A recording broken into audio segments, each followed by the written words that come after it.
Coming up, this is a really exciting week for CCTU as we get to talk with Will Toor, Executive Director of the Colorado Energy Office. We're getting ready to take a close look at how the state of Colorado is driving toward a clean air future. Join us every Friday at 11 a.m. Pacific by registering for the CCTU webcast on our website. It's free. Just visit calstart.org/CCT update, and we will CCT you right there. Well, welcome back. Great to see you, and we CCT you now. Great to have you with us for CCTU, the Clean Commercial Transportation Update. Thanks for making Friday your CCTU day. We'll spit it out here. I'm Bill Van Amberg, joined as always by my colleague and partner, Alicia Gildy. Wow, last Friday of October, Alicia, with November just around the bend. Hard to believe, isn't it? Oh, it is, Bill. And boy, do we have an important week next week. Everybody get ready and make sure that you get your vote in on Tuesday. Get your vote in and do it safely. Take care of yourself, but make sure you get out and do it. Well, it takes a team here to do it safely as well. We've got Alex Gaddis, as always, at the controls. Thank you for all you do, Alex. Casey Okazaki is producing for us and monitoring chat and questions. And Whitley Porter is managing our marketing and our great look and feel. As always, our goal is to give you a half hour away from the distractions of the world and really get a chance to focus on the trends and progress in clean commercial transportation. And we are seeing some tremendous progress. This week, that mission takes us to Colorado, and we're really excited about the strong commitments going on there and setting in place real actions. That's what brings us there with our rundown today, really looking at what they're doing to drive carbon and emission reductions in transportation, Alicia. Bill, it's so exciting. And there's just so much going on in the Intermountain Western region of the US. And it's just great that we can put a special spotlight on Colorado and bring in such a special guest. We've been wanting to bring on Will Toor for some time, so it's so great to have the Executive Director of the Colorado Energy Office to be with us today to talk about their plans, their ambitious goals to advance 940,000 EVs by 2030, and certainly there's much more in terms of looking at how they can advance zero-emission transportation goals in Colorado, Bill. And as they're developing that goals, it's really important to make sure that we've got the supporting infrastructure to do it. And so we're really happy to have Jason Peuquet joining us today on the electric transportation team from Xcel Energy, which is doing some pretty aggressive things right now in that space and providing funding for it. And then, of course, growing the clean industry that will bring the components and the vehicles to the market.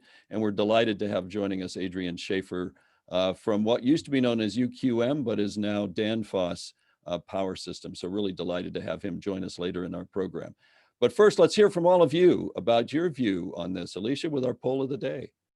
That's right. Well, everyone, as we're talking about states' goals to advance zero-emission transportation efforts and initiatives, we want to hear from you. And certainly, I know this is one of those questions where it's a all of the above scenario, but we're only giving you one choice. Got to make it fun.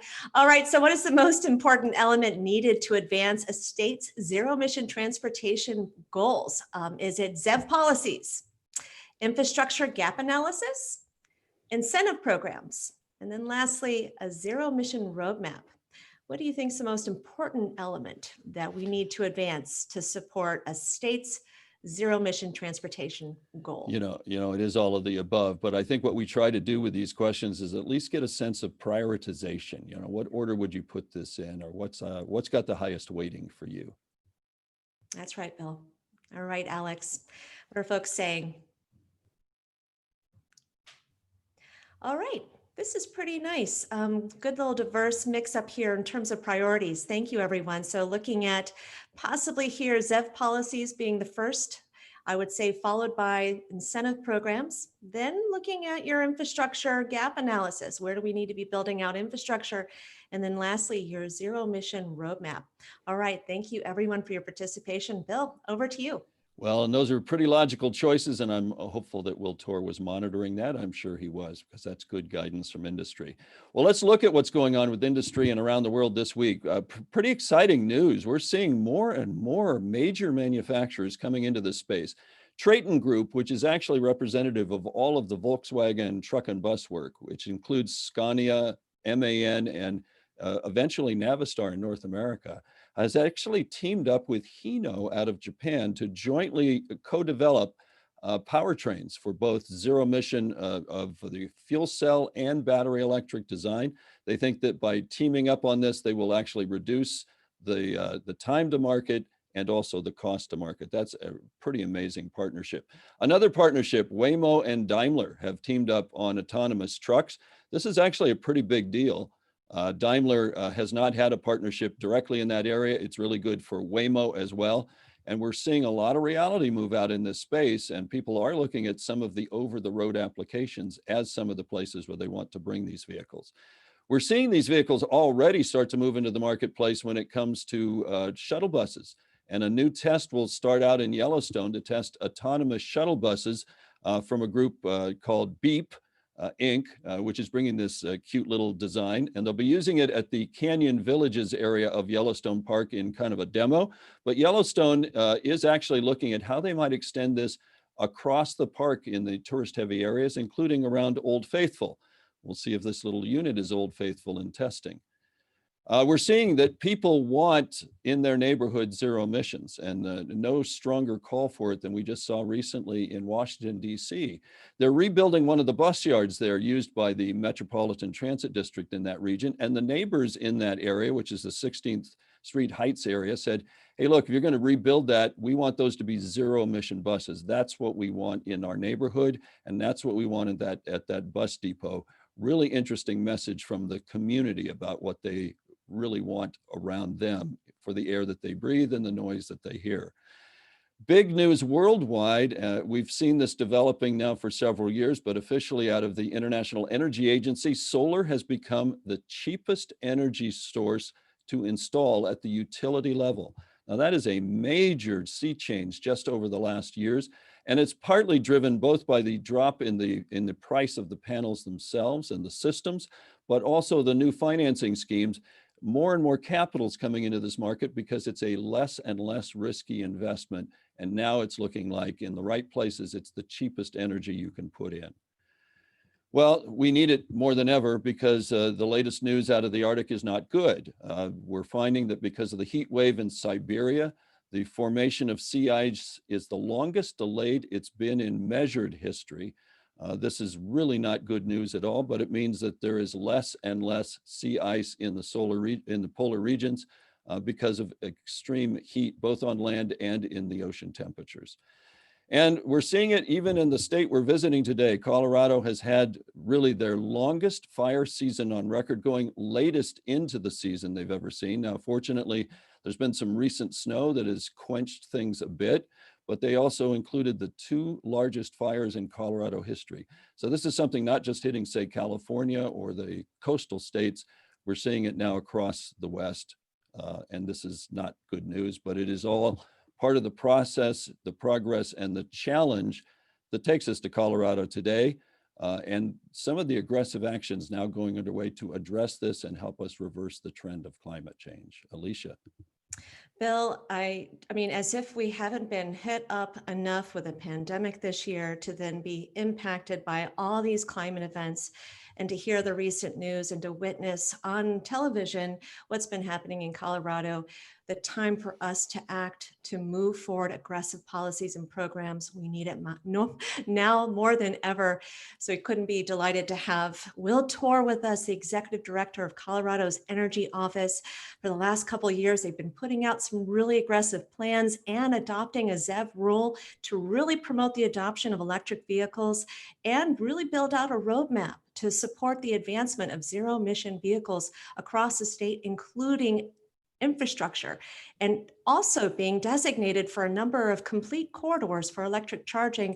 There is just so much great activity taking place in Colorado. And Will, we couldn't be more thrilled to have you join us today. Thank you so much for your leadership. Thank you for what you're doing to work with partners across the state and for being an example for the region. We are happy to have you today. And first, maybe what I'll start off with, Will, would love to hear about your recent 2020 electric vehicle plan plan that you've outlined. There are some important goals for commercial trucks and buses. Maybe you can tell us a little bit about that, as well as talk about that mix of battery electric and hydrogen fuel cell in terms of really supporting your zero emission transportation goals. Thank you, and I'm delighted to be able to join today. So the state released an updated electric vehicle plan in April that really speaks both to sort of some of our near-term actions and the long-term vision that the state has for light and medium and heavy-duty vehicles.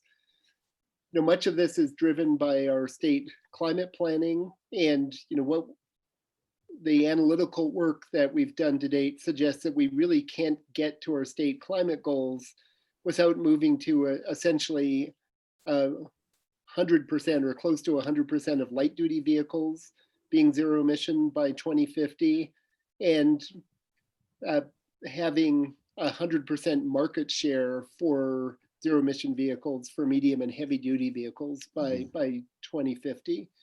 And in the electric vehicle plan, we really put those out as goals with some interim goals, including 940,000 light duty EVs on the road by 2030, and a commitment to developing the plan for how we're going to achieve those heavy duty goals. When it comes to the balance between battery electric and hydrogen, I think that we view that within the light duty space, it's likely to be primarily battery electric, but are somewhat agnostic on what the ultimate technology solutions are on the heavier duty vehicle side. Our existing programs are largely somewhat technology neutral. So the incentives that we have available through tax credits, our allocations of Volkswagen funds, are available for hydrogen or for battery electric. But certainly the vast majority of uptake right now is focused on electric. There is a lot of interest in the state in hydrogen, and we're actually about to do a procurement for a consultant to help us develop a hydrogen roadmap for the state to guide investment and policies going forward. Yeah, really smart next step, Will, that you're doing there. It's so exciting that Colorado was one of the signatories of the 15-state memorandum of understanding to get to a 30% commercial EV target by 2030. Can you kind of tell us what's the importance of that MOU to Colorado? What can it do for you, and how does it kind of tie into this clean trucking strategy stakeholder process that you've got underway now? Yeah, well, we were very happy to be part of the discussions as that MOU was being developed and to sign on to the MOU.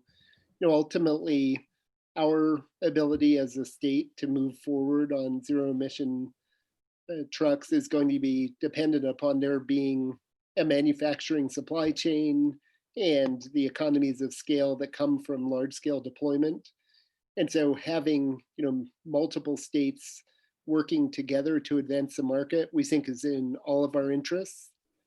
And we think that both the role that California has played in advancing the market, and then having so many states working together, will be really important to make it possible for any of us to make progress. The clean trucking strategy, we launched that process at the same time that we signed on to the MOU. And the intent there was really to take a comprehensive look at what we can be doing in Colorado, both to advance air quality improvement in the near term. We have a severe ozone problem in the Denver metro area and some significant environmental justice issues near a number of our major highways, and to support the movement towards zero emission vehicles. We launched this both as an interagency effort, actually led by our Department of Transportation, but with the Energy Office and the Department of Public Health participating, working closely with our Motor Carriers Association, because we want to make sure that what we do will work for industry and help to bring industry along. And it is looking comprehensively at both what are the infrastructure needs, what type of incentives might be required, what we can be doing in the near term to support some of our oldest and dirtiest trucks being replaced with just cleaner trucks that are available on the market today, and evaluating potential regulatory tools, including everything from higher NOx standards to the advanced clean truck rule and potential fleet rules. Well, I really appreciate all the consideration, evaluation, and the exercises that the state is going through to really look at how you can move forward and potentially support a rule like the Advanced Clean Trucks rule that California put forward.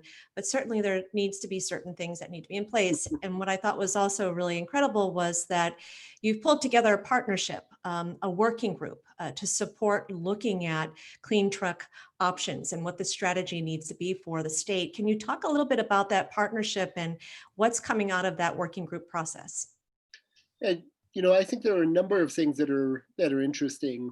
One for us has been starting to get a little bit more of a granular understanding of the various players in the trucking market in Colorado, and which types of companies are likely to be able to adopt in the near term, which ones are likely further out before they can do adoption, and starting to understand geographically a little bit more about the infrastructure needs. I think that what we are seeing is that in the very near term, the largest adoption opportunities are likely to be, both buses and then medium duty vehicles that have relatively predictable duty cycles that are coming back to the same depot every night, and where there's a real need for infrastructure at those locations. And we're beginning to do some work to really understand where those are located. Turns out a lot of them are within the service territory of our largest utility, Xcel Energy, and are located in sort of industrial areas north of Denver. So we're starting to look at the questions like, what type of distribution infrastructure upgrades should we be thinking about in order to support charging at those locations? What type of either utility or public investment might we need in order to support that?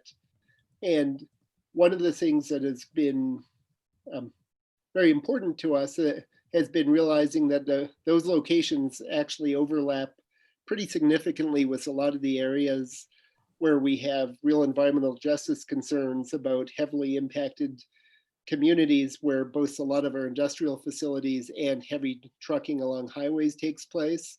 So we think that there's a real opportunity to both advance our greenhouse gas emissions goals and help address some of those very localized air pollution goals by focusing some of our initial deployment efforts geographically.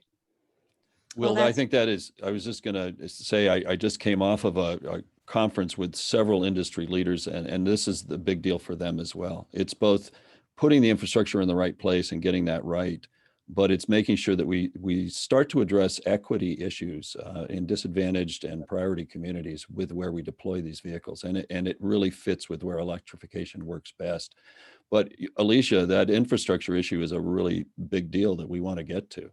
It is, Bill, and actually, Will, you teed it up quite nicely for us. We do have we're fortunate to bring in Jason Peuquet with Xcel Energy, who has been really paying attention and prioritizing focus for the utility in Colorado and moving forward some really important programs to really support the infrastructure needs to be able to accommodate and move forward with those zero emission vehicle adoption goals, including Jason recently learning that there are more monies going into the transportation electrification plan. As of last week, now 134 million. That's just incredible and great to hear.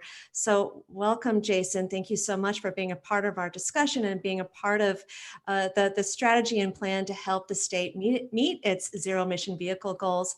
Maybe we'll start off with you first to talk a little bit about what do we need to be doing in Colorado in terms of really moving forward aggressive plans to support the infrastructure development that's going to be required to not only support the light duty vehicles along corridors, but also for our commercial trucks and buses. First off, thanks so much, Bill and Alicia, for having me here today. This is fantastic. And this infrastructure question is so paramount to moving the market, both on the light duty side and certainly the medium duty and heavy duty classes. We're thinking about this in two ways. One is this big partnership approach, right? We don't have all the answers. We don't know exactly how we're going to crack the nut for this market in total, but we know that we're going to have to move sequentially, right? Focusing on the vehicles that we think we can electrify quickly and supporting the infrastructure build out there where it makes sense, where we can do things now. It becomes more complicated when we're thinking about the places where the technology hasn't quite developed to a significant degree to meet all customers' needs, where customers don't exactly have a plan for how they're going to electrify those heavier duty vehicles, those long haul vehicles. But we want to be a partner in supporting that infrastructure development at all of those stages. And in order to be doing that, right, we need partnerships with regulators, with lawmakers, with implementers, with solution providers. And so we're trying to really take a look at how we can play a role there. And secondly, it's internally, right? We need to make sure we're internally aligned. Our processes are there to support this infrastructure build out.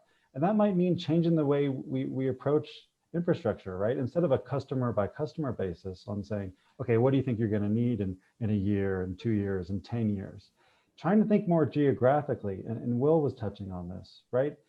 Can we identify corridors in partnership with groups of customers, with state agencies to say, where is there going to be a need for some of this heavier duty infrastructure? And can we start working on that now so that we can ensure we can meet these needs of customers in the future?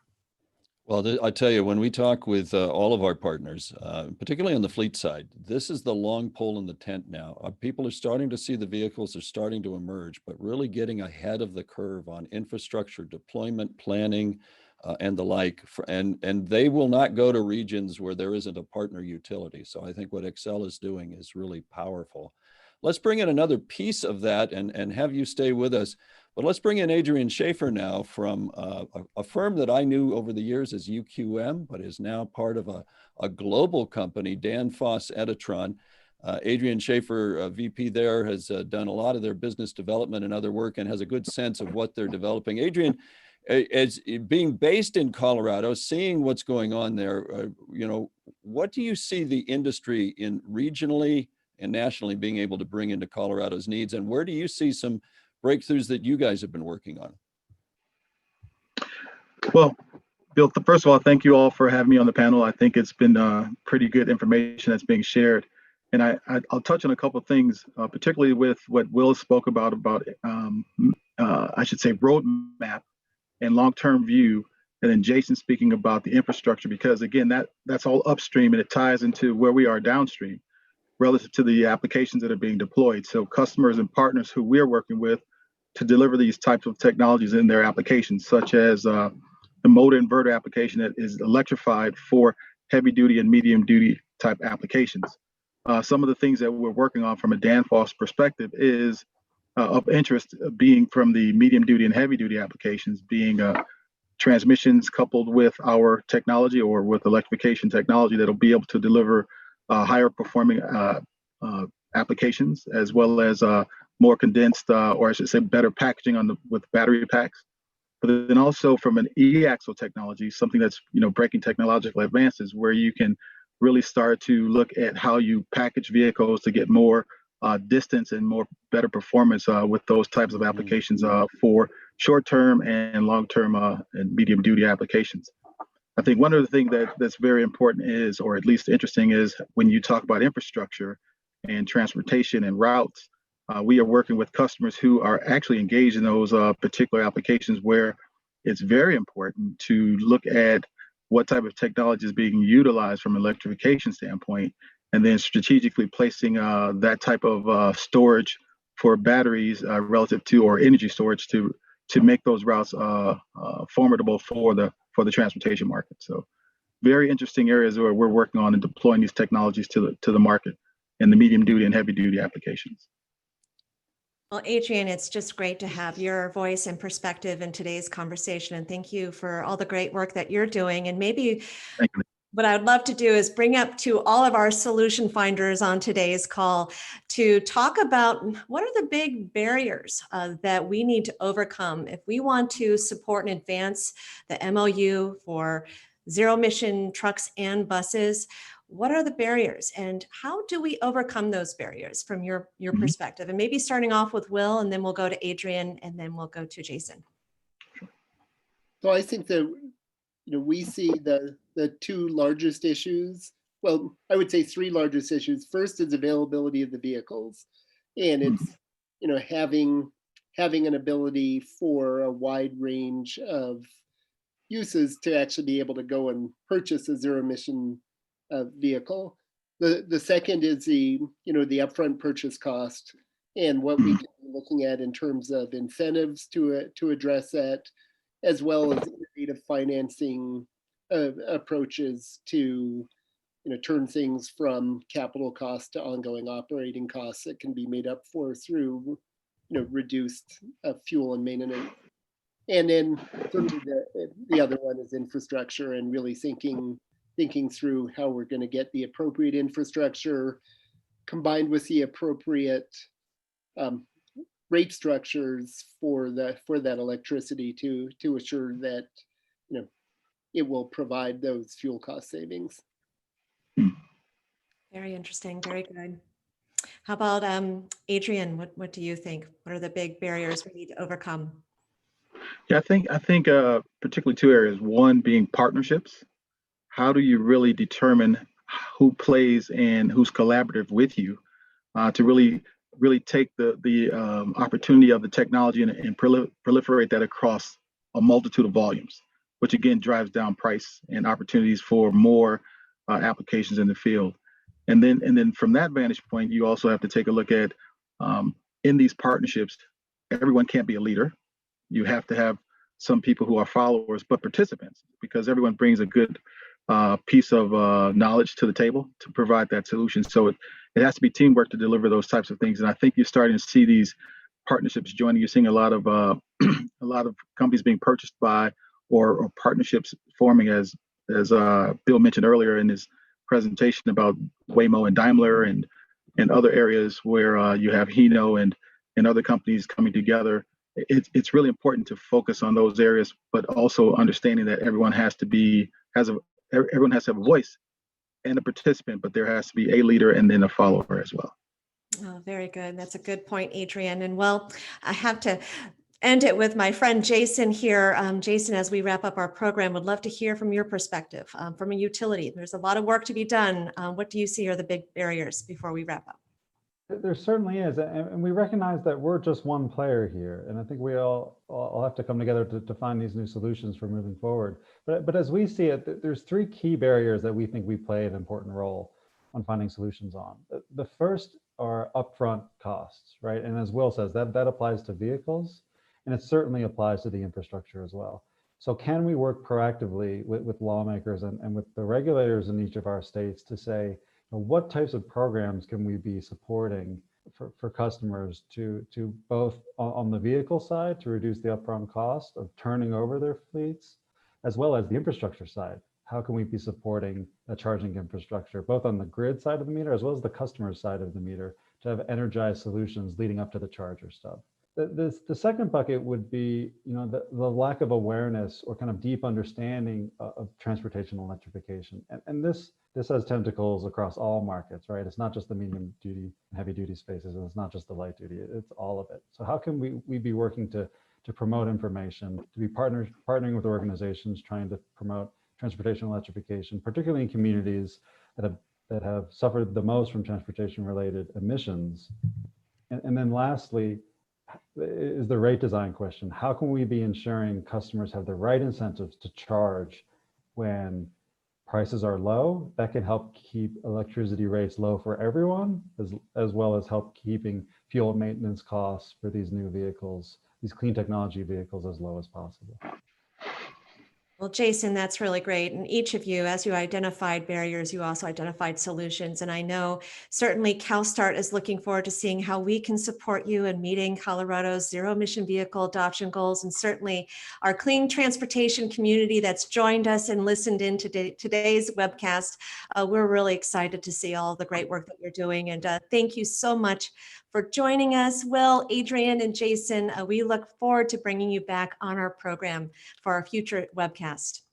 Thank Great you. discussion. Thank you. I wish, Thank you. wish we could have gone an hour, but this was it was a good discussion today. Well, thank you all for joining us. Sadly, we have reached our time. As we do every week, the time goes so quickly. Remember, we do post the recording of these webcasts right on our website. We'll do it by later this afternoon. Check it out at calstart.org/CCT update.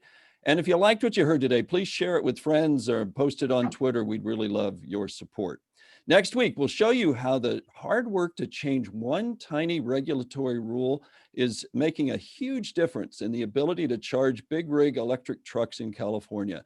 That's really pretty exciting. We'll hear from the regulatory authority in California on what that little rule was that got changed, and also how it's helping both ChargePoint and Volvo through in their Volvo Lights program be able to actually get vehicles charged in the field more effectively. One small personal observation before we go today. There have been a lot of heated words over this past strange year of change in which we've been in about monuments and statues and history and heritage. I would just say, wherever you fall in those debates, I would offer that the real heritage of our nation are not statues and monuments, and they're not faces carved on mountaintops.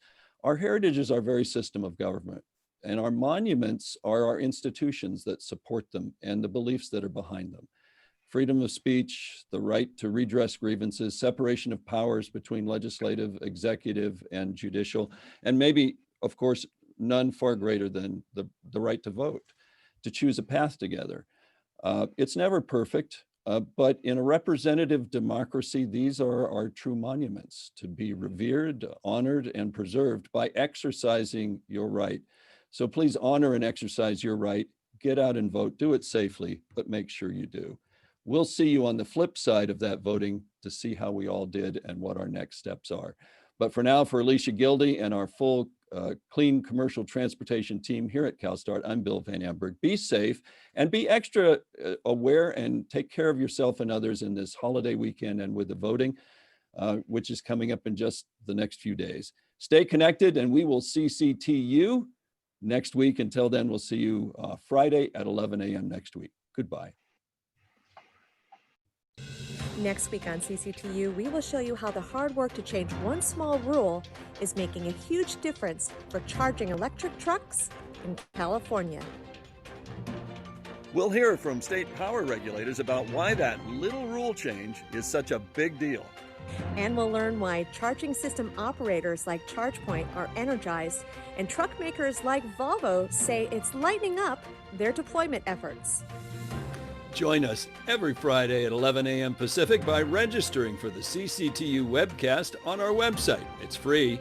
Just visit calstart.org/CCT update. Together, we're changing transportation for good.